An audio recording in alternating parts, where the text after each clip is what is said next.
بسم الله الرحمن الرحيم. ألف لام ميم. ذلك الكتاب لا ريب فيه هدى للمتقين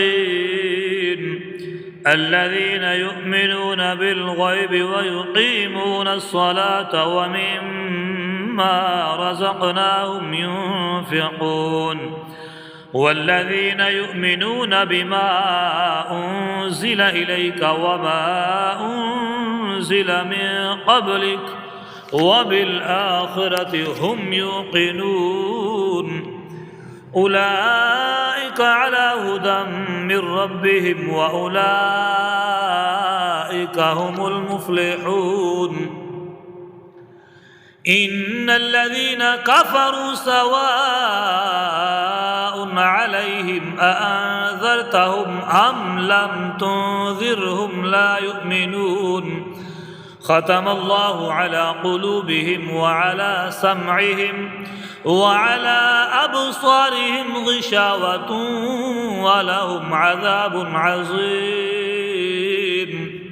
ومن الناس من يقول آمنا بالله وباليوم الآخر وما هم بمؤمنين يخادعون الله والذين آمنوا وما يخدعون إلا أنفسهم وما يشعرون. في قلوبهم مرض فزادهم الله مرضا ولهم عذاب أليم بما كانوا يكذبون. وإذا قيل لهم لا تفسدوا في الأرض قالوا إنما نحن مصلحون ألا إنهم هم المفسدون ولكن لا يشعرون. وإذا قيل لهم آمنوا كما آمن الناس قالوا أنؤمن كما آمن السفهاء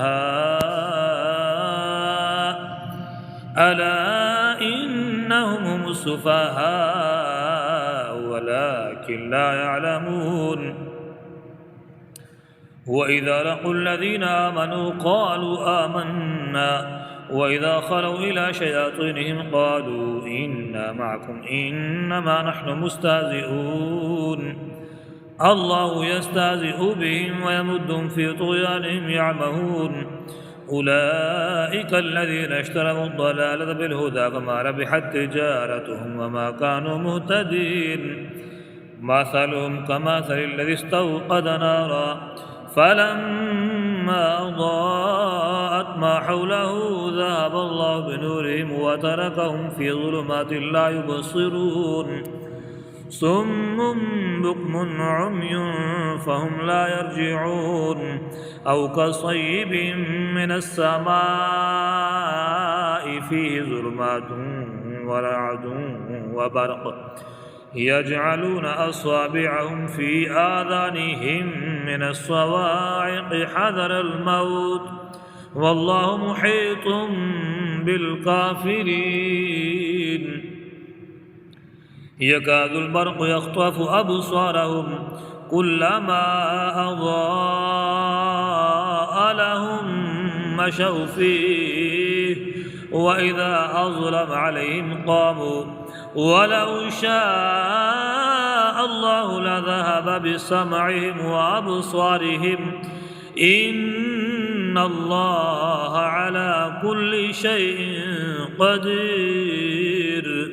صدق الله العظيم.